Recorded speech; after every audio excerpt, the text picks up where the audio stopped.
tumesema ni plan zimewekwa kwa ajili ya kupewa picha kubwa sisi ya wale watu, kwa ndo watu wa kufuatwa. Hawa ndo wanafaa kuwa role models wetu.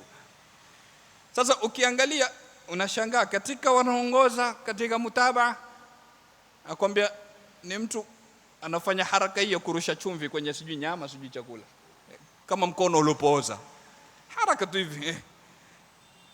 Ana mutabaa followers sijui mamilioni kwa mamilioni. Katika wanaongoza nadhani nambari 1 labda kwenye TikTok kama sijakosea ni yule wanamuita sijui Ghabi ama nani, nafikiri ni Ghabi. Kwa haraka ya hivi tu hata neno moja husikii kutoka kwake, hasemi. Atakuletea clip kisha kwambia lakini ndo anayeongoza katika followers, ndo anayeongoza katika kulipwa. Sasa unajiuliza, jamani, sisi tumekosea wapi?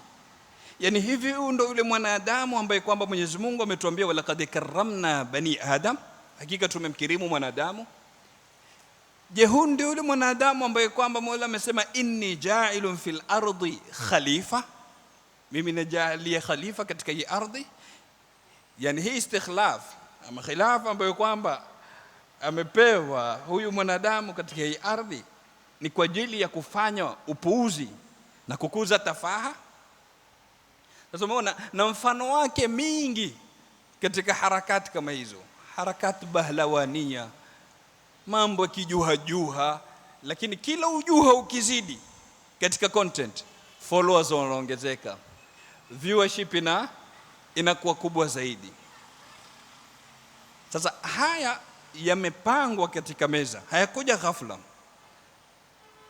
Na ndio naona wapo wengi katika wasomi katika mitandao ya kijamii, kuna maprofesa, kuna maulama, kuna muthaqafin, kuna mufakirin, lakini nenda kaangalia pages zao uone idadi ya wanaowafollow.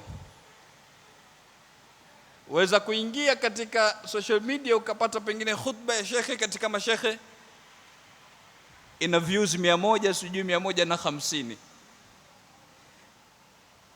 na pengine ishakaa mwezi mzima katika mtandao. Alafu njoo muone yule mwingine mpuzi ambaye kwamba anaweka kitu baada ya dakika 5 kiko sijui 10,000 20,000. Hatuzungumzi baada ya jisaa wala baada ya masiku.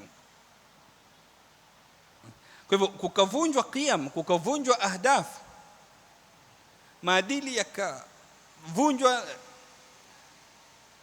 tukasawirishiwa kuwa hawa ndo qudwa, hawa ndo kufuatwa, na wanachokifanya hawa ndio cha sawa. Kwa hivyo kuna mashirika ya kirasilimali ambayo kwamba yanatumia mabilioni kwa mabilioni kwa ajili ya kulitengeza hili. Wana masalihi yao, watafaidika humo kwa kupitia mitandao, lakini watafaidika kwa kupitia kutimiza zile agenda zao katika huu ulimwengu.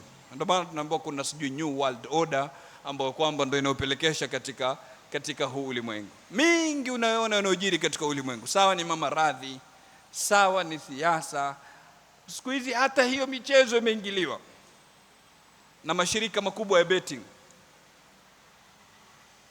Yani utaona wao ndo wanapelekesha, wakiamua sijui mechi kati ya fulani na fulani ishe draw, ndo itaisha draw.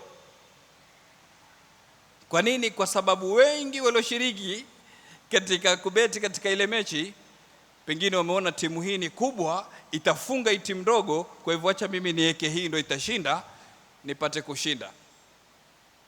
Akija kiangalia hivi anaona draw, amekosa, zote zimekwenda. Kwa hivyo haya yanayojiri katika huu ulimwengu yote yanaingia katika sinaatu tafaha.